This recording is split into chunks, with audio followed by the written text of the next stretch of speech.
got stress conditioned by tradition, position, and religion? Do we listen? Or frozen in fiction, so division, not the mission. Trump, Biden, gaps widen, transition, blurred vision, a soul collision. Got a mind. And the stress divides me. Stress divides me. Oh, mind the gap, hey. Mind the gap, hey. So why don't you help me? Why don't you join me? Welcome to Why Minding the don't Gap. you This is help Paul me? Bakke, licensed counselor of behavioral sciences of Alabama. We're having a little bit of technical difficulty here, so this is take 4 of our video series called Minding the Gap, and I'm with Dr. David Barnhart, and it is early January in 2021, and we are going to talk about New Year's resolutions and goal setting. Dr. David Barnhart, how are you, sir? I'm well, thank you. Happy New Year. Happy New Year to you. Happy New Year to you. It's good to be around in 2021. 2021. Well, we were talking about how when my computer cable wasn't working well, we were talking about how this is a new year, but time is the same. It's really the thing that makes it different is how we respond to it. And sometimes things that are out of control makes things different. But really it's the same. We have the same amount of time. We just are marking the year 2021. Yeah. Not any different from 2020. It's not any different in terms of, except for the way we see it. So because we see it differently and because we mark time in that way, it is often a time where people decide, I'm going to change something in this next year. Yes. New Year's resolution. And often they go unfulfilled because people get excited about it and they go, yes, I'm going to lose weight, or I'm going to do more exercise, or I'm going to be kinder to my fellow man. Oh, there's a thought. And it sounds really good. And then we just go back to our normal habits. All right? Baseline. It's our baseline. So we're going to talk some about that, and we're going to talk about some strategies of how to kind of maintain some changes that we have, and we're going to go through a few steps. So the first one would be to just name the goal. Just sort of make a broad statement of the goal. So I'm going to use an example here. I'm going to share my screen. And the one that I have here is, I want to do more things that benefit others beyond myself. And wow. This was an actual goal that that a client of mine, a teenager, had, because he was really kind of in a rut of, he just wanted to do whatever he wanted to do, and it was getting in trouble with his parents. He wasn't really helping out around the house. He was really having a hard time getting motivated to help out, and he was and he wanted to change this, but he just had a hard time with it. He would. Oh, when you stated the goal, I thought, is this person about 35 years of age? I know. When I was looking back on some of my notes of some of the goals that I'm kind of filled in with clients, I'd forgotten that was it was a young guy. That's impressive. Yeah.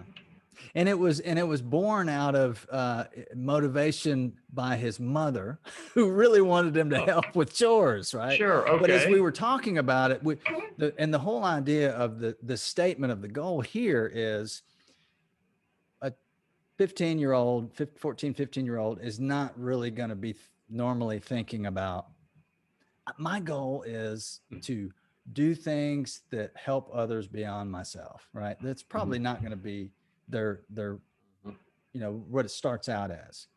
But this is an example of how broad it is, because his real thing was, I want to be able to do chores, and I don't feel like doing them. I have a hard time doing it. I get a bad attitude when I get chores. And so doing chores was benefiting his family. It was benefiting the household. It was benefiting someone by himself. So that's where we kind of worked on making it kind of a wide and broad goal. Another one would be, I just want to be I just want to improve my health, things that improve, increase, those kind of words are sort of broad words, as the statement. And it really gives the idea of, this is the big thing that I wanted to do. And then we start breaking it down into smaller things. Okay.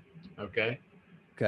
Man, So, but I'm still, as you're talking about that, I'm thinking, well, so this kid has responses just like people in their 40s and 50s have. I don't want to. I know, I'm aware the garbage needs to go out to the road, but right now I'm comfortable. So I don't put feel it like off. or I put it off or I forget.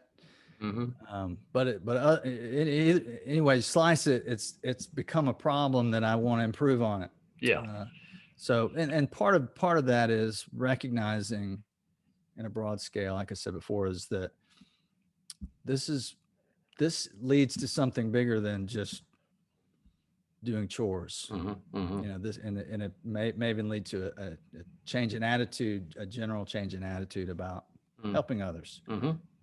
Okay. So the next part of that would be to planning steps. All right. So the setup, okay, that would be what is needed to be able to complete this goal. And what do you need? Reminders, written tasks, a plan, just different things. Like if it was an exercise goal, it would be, it would need equipment or a gym membership or good running shoes, good workout clothes, those kinds of things. All those things that are part of the setup. Okay. For being able to do that. So you start Specific making lists, specific things that you need. Yeah, steps to. And then the next part of planning steps would be a specific and measurable short-term goals. These are, should write it in there. They're small goals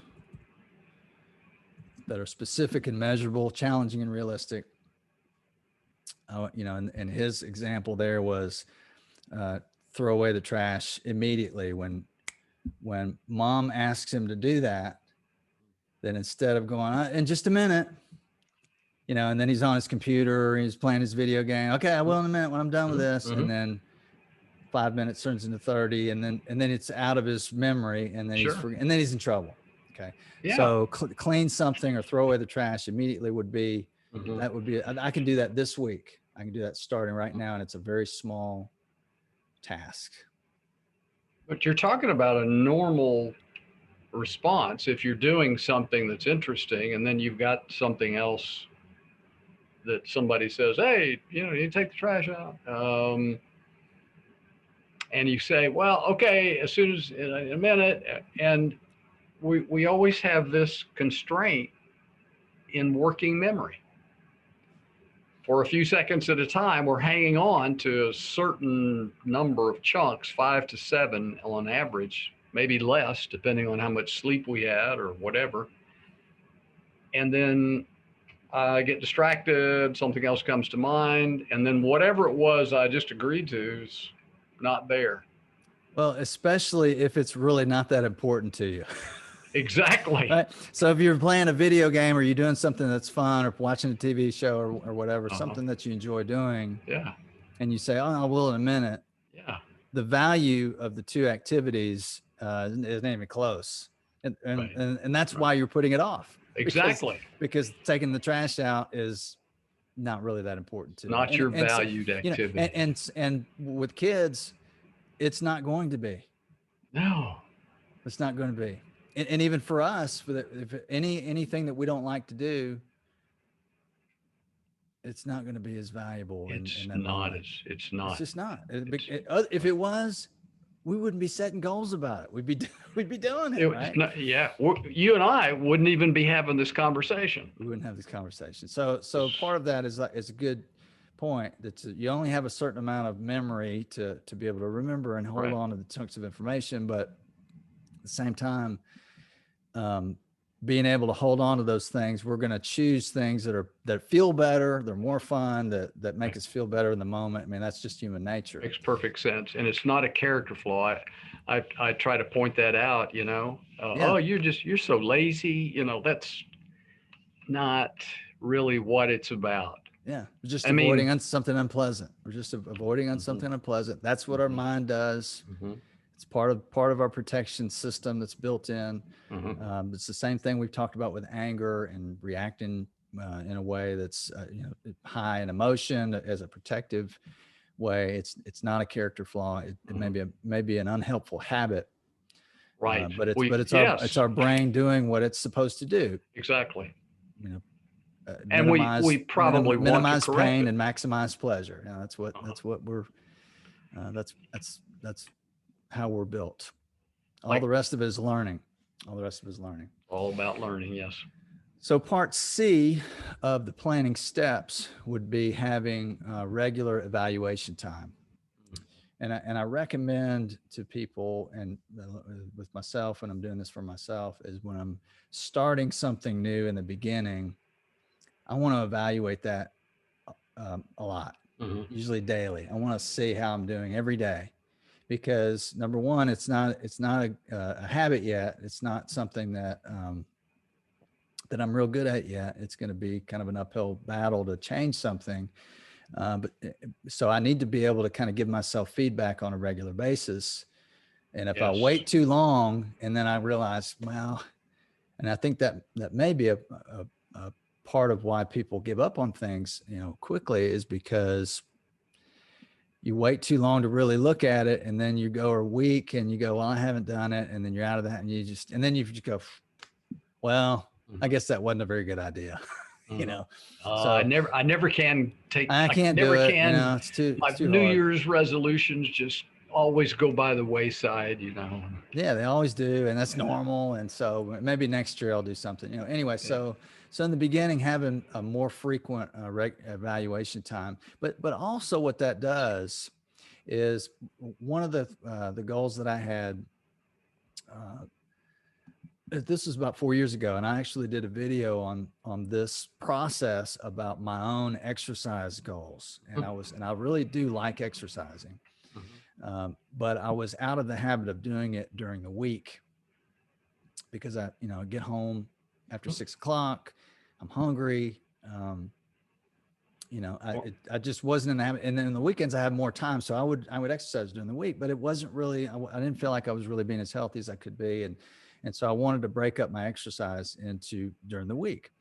So what happened was, I'm really good at planning stuff. I mean, I'll make a plan and it'll be, I'm going to do this and this and this, and it sounds so good. Yes. And then when I start doing it, I realize that was too much, or that wasn't enough, or something. So evaluation time gives you a chance to go, well, I plan to do 5 things. Right. Maybe it's more realistic for me to do 3. Right? So my goal was, I think it was exercise twice. No, it was 3 times during the week. In the beginning, and then as I looked at it, I realized maybe that's probably. I'm getting discouraged if I'm not meeting that goal. So let's make it 2. Let me just start small and do that. Yes. Right? And then the other thing that I realized too is that, okay, I can do like 20 minutes. And if I do 20 minutes, like I had all these exercises that I decided to do, and then it took me an hour. And that was one of the things that was keeping me from exercising. It was just taking too long.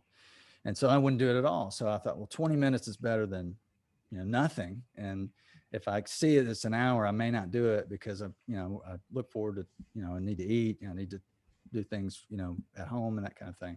So I was able to take that evaluation time and adjust the goal. And the other part of that is that failure is part of the deal. I'm not going to make it every time.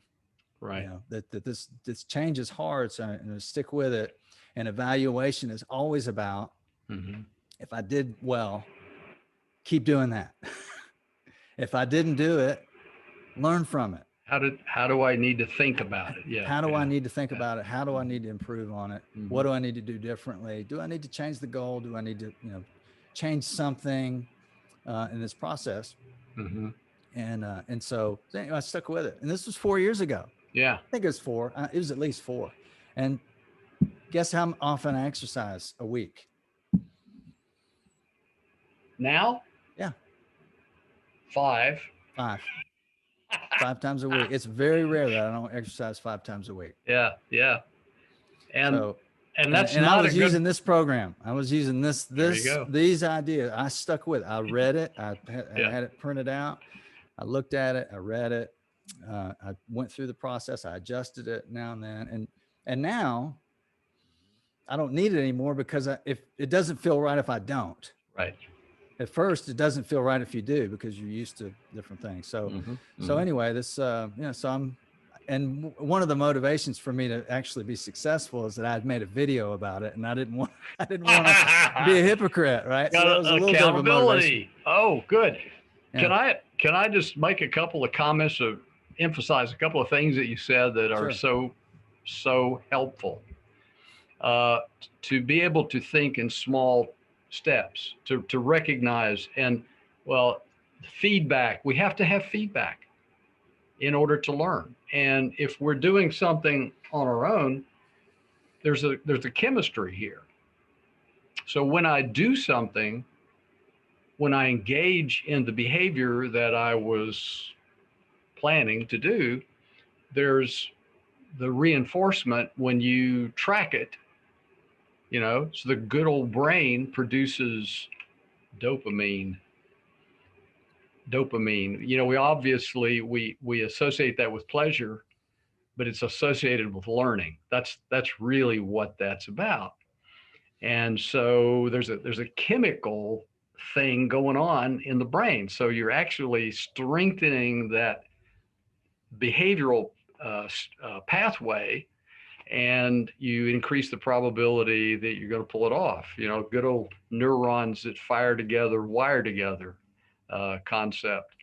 The backing off and doing small steps is a great illustration. You're in charge of your goals, and being moderately difficult is better. We're more likely to be able to pull it off than if we make it too hard. It's not an emergency. We don't have to go to 5 days a week if we haven't been exercising that much. That's going to be very difficult to do for most of us. Now you're kind of stuck because of what you do for a living. And so here you go. You're not going to ask somebody to do something that you haven't done yourself, right? That's right. That's right. That So helps. you put yourself under the gun every time you tell somebody, okay, I suggest, all right, here are some strategies. You've done it. Yeah, that's right. And I really like what you said too about, and I didn't think about this at the time, the evaluation part of it. Mhm. The value to me when I really kind of did this, it was really about maybe adjusting, and part of that is reinforcing that, oh, I can do it if I adjust it, that kind of thing. But it also helps, just if I value it and if I did it well, that's reinforcing right there. Mm-hmm. And I was actually talking to my brother-in-law, Richard, over the holidays, and he fasted for 3 days, and he just kind of read about it and just decided that he was going to pick the hardest time of the year, the holidays, to not eat anything. So he didn't eat anything. Tough guy. And he was talking about listening. He was talking about listening to a neuroscientist Mm-hmm. who was talking about the idea of reinforcement, and that when you do something really hard, sometimes we go, oh gosh, so glad it's over. Oh gosh, that was terrible. And instead, I did that. Being able to reinforce what you've done is so important. And sometimes it goes against our nature a little bit. It's like, oh, that was awful, and oh my gosh, I'll never do that again. But it's important to be able to say, to reinforce what you're doing well, because that helps you repeat it. And that does give you that chemical boost that you get in your brain. The neuroscientists have studied that if you think, yes, I'm doing well, I did good. That's a really powerful thing, and it helps you feel better about doing it, and it motivates you, and it's a big motivator to continue to do it. I was joking with one of our former coworkers, Maggie, about she had this. And we talked about this a couple of years ago. We had this. She did CrossFit, and she was talking about the hero workout, and this. It was in memory of some as a firefighter or some kind of military police officer. And they were really tough and strong, and you just had to do this really crazy hard workout that, in the middle of it, you're just questioning, you're questioning your sanity. What was I thinking? What was I thinking? Yeah. And I remember, and I was determined, because I was going to come back to work and tell her that I did it. Okay. I was not coming back to work telling her I quit. No way. And you remember our banter enough to understand that. Oh yeah. So I was determined to do it. And it was like 21 reps of each thing, and it was all tough. It's like Turkish get-ups, like 21 Turkish get-ups. 21 Turkish get-ups. 35 pounds, in a row. Oh my gosh, right? man. And you did it for time. So you can rest, you didn't have to do, because, do 3 and you're like, And so I was determined to do it. And I remember when I was finished with it, my mind was saying, I'm never doing this again. Never doing this again. This is the last time I'm ever going to do. That's what my mind was going. Like, this is crazy. I'm just done. And then the next day thinking, I think I'm gonna do that again, because I wasn't in that state. Right. So it is sometimes against our nature to, especially when something's really difficult, to reinforce that and instead go, I did it, instead of, oh crap, I'm never doing this again. That was the natural thing to do. All right. Anyway, that's kind of a funny story, but all right. So let's go to the next one. So, and these are really big here. It's identifying blocks. Okay. Yeah.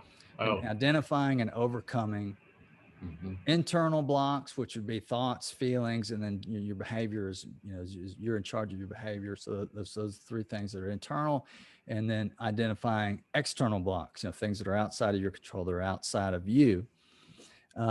So a typical one, I don't feel like it. And this is one of the kid that I worked with, that was a thought.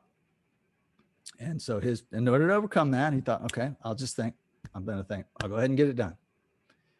So, and I asked him, how long does it take to take the garbage out? It takes less than a minute. Okay. That's what he said. Is that a long time? No, it's not. So he's thinking about that. This is not a long time. It's only, it's less than a minute. I can do it. It's not a big deal. Right. So he's trying to reinforce Good cognitive. That's overcoming this thought of, and feeling, I don't feel like it, the feeling of a lack of motivation or dread. And then the thought of, I don't feel like it, with a helpful thought that's going to motivate me to do it. That kind of goes back to the small goals. It's doable. This is not, inventing some kind of algebraic formula. Yeah, it's a reappraisal. If we look in the literature about reappraisal, thinking about something differently, it changes the pathway, and so we can experience a different emotion. So he corrected his thinking with something more in line with objective reality. Now, it wasn't like you get to go to a party. It just decreased the discomfort associated with it only takes a minute. Right. But it could also be, I'm going to maintain my privileges if I do this. There you go. Well, that is a reward. I'm going to be in trouble if I don't. My mom will be happier if I do this. That's okay to think that. Sure So it is. those are helpful. And so, and a couple of weeks ago, we did the GoFar test. This is a great opportunity to work the GoFar into our thinking that might discourage us from following through with things like this, and go through the GoFar test. So the next one is, did you want to say anything else about that? No, you're going. Keep rolling. You're good. Okay. All right. The next one would be external blocks, things that are outside of you. If it was an exercise, if you're running or something like that, it would be, the weather that might, so having some kind of a backup plan B. For me, and I've used this before when we've talked about it, right behind me, there's my recliner. So when I came home and was going to exercise, if I sat in my recliner, forget it. It's over with. I was done. I was not getting up. I was conditioned to sit in that thing and be finished. Okay. So how was I going to overcome that? I was going to walk in my door and go right past it. Don't go near it, go right in, get dressed, get going. So that's an example of an external block. Video games, some activity, that might distract us would be some kind of external block. Well, I'm going to keep that away, going to keep it hidden, make it difficult to get there, while I'm doing this chore, whatever it is. Yeah. But the whole idea of both of these things is you're anticipating these blocks that Right. happen. And when you're evaluating and thinking about it, we know what gets in the way. We know thoughts that get in the way. Once we start thinking about it, we know what external things get in the way, but it's just a matter of sitting down and thinking about it. But if we know they're getting in the way and we have a plan, we got a shot at overcoming it. You use athletic analogies a good bit. This is really a good place because to get some of that in, because you go into, it doesn't matter what sport it is, soccer, American football, what's the play?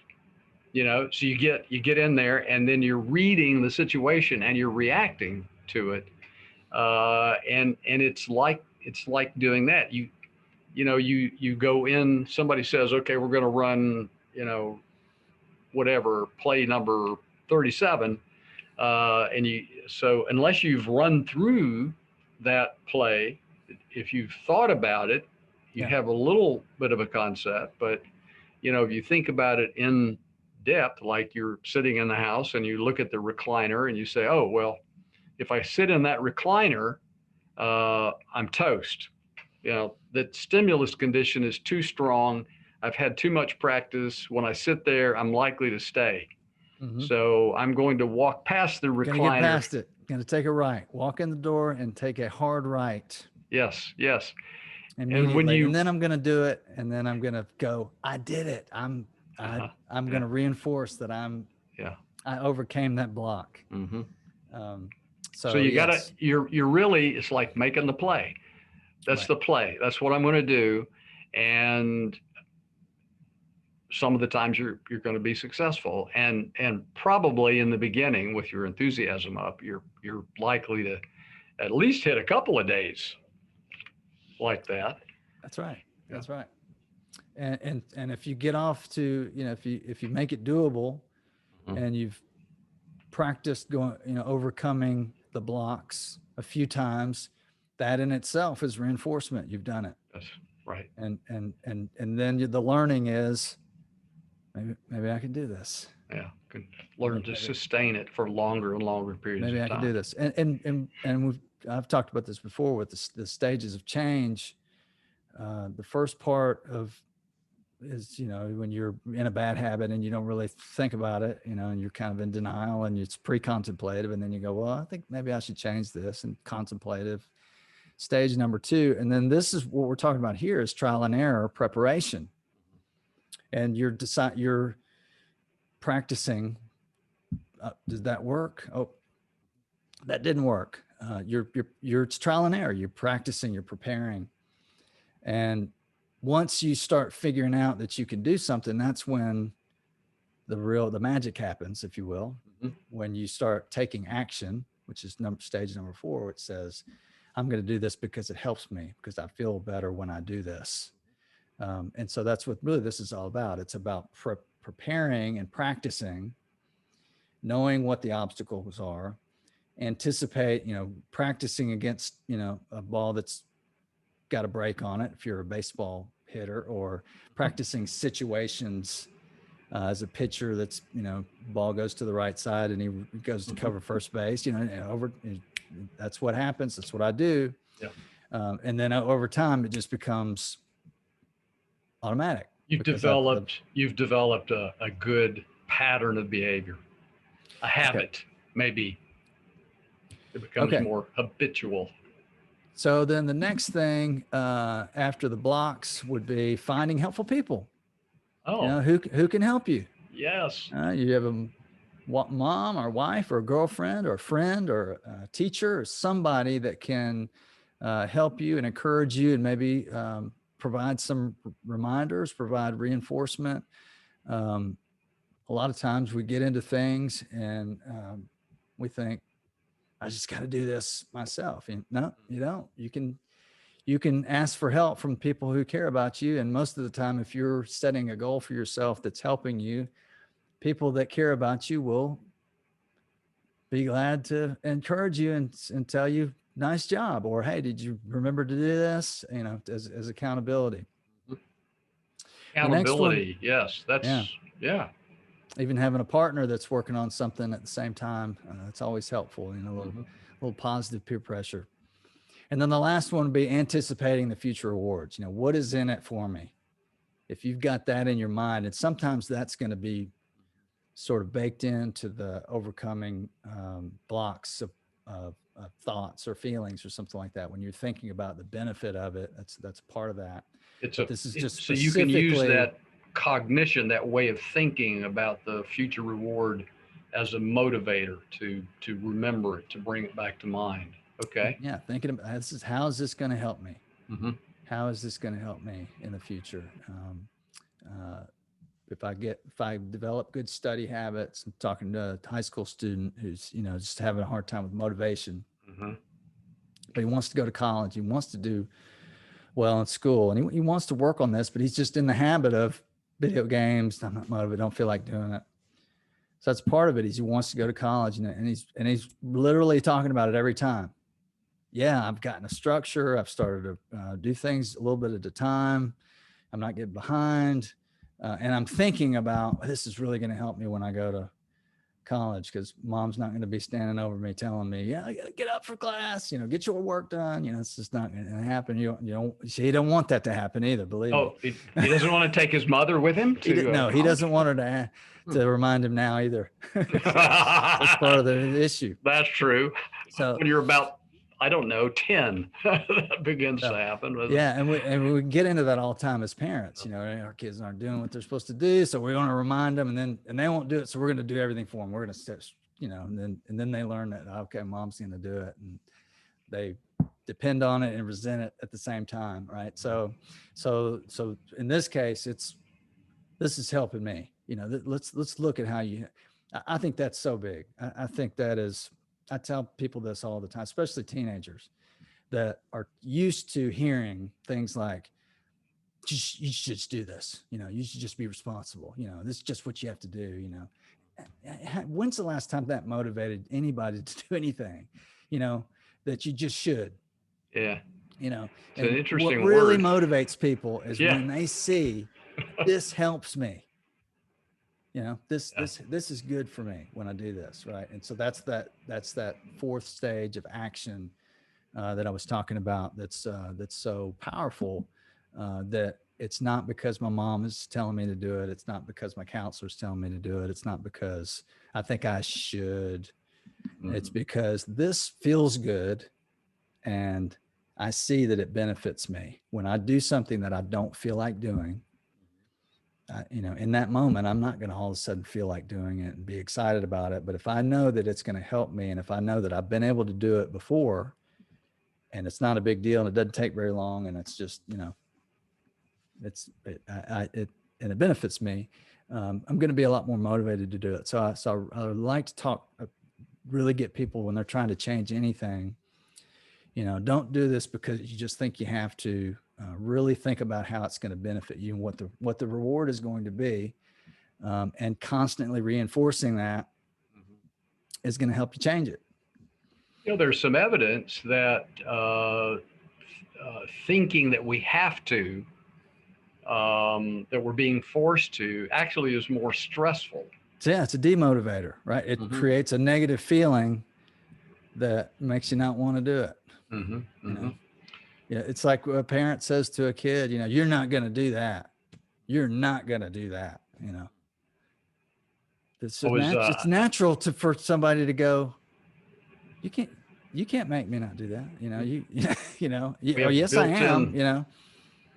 Built-in reactance, because our normal course of development is to be independent, to be able to take care of ourselves. Free will, yes, we do make choices. So it's a choice. That's what we talk to parents a lot about. And the Kasdan method talks a lot about choices. You have a choice. You can make either choice you want to. Well, I may use this. There may be something I want to work on this year. Actually, there are, and I have set some goals. Okay. And part of it has to do with this and how we make more information available on mental health that people can, get to and spend some time with, and maybe find some information that's helpful that they can apply. Some good useful tools we talked about, making things a little bit more quick and accessible, and reference points for people, and developing some flip chart kind of things that we've talked about. Is that what you're talking about? Yeah, absolutely. Right. So, and so that's a good place to sort of end, is for all you watching at home. It's, we want to develop a way that we want to put things out there that really help people break down things that are going to be helpful. Yes. That's our goal. I love doing this. Yes. It's fun to talk about, and it's fun to think about, because it all kind of really makes sense, but we get in stressed, and we get different things happen, and the blocks happen, and sometimes it's hard to do it. And so we're trying to help people overcome blocks. Exactly. And that's our goal. So I look forward to improving that information relay as we move on into 2021. Oh man, looking forward to it. Thanks, Paul. I'm going to use this. I'm going to use this. I'm going to put it to work. All right. Well, thanks everybody for watching, and remember to subscribe, rate, review. Hey, I just learned this trick. You can unsubscribe and then resubscribe, and then we get another subscription. No, really? I think we do. Yeah, that's cheating, I think. But I hear that on podcasts all the time. I'll unsubscribe and then subscribe again. We need the hits, Yeah, so, we're trying to get our subscriber numbers up so we can make more available, and that will really help us. It really will, and we want to have more and more things, focused information that can be useful. Well, all right. Well, everybody have a good one, and we'll see you next time. All right. Take care, Paul. All right. We got stress conditioned by tradition, position, and religion. Do we listen? Or frozen in fiction, so division, not the mission. Trump, Biden, gaps widen, transition blurred.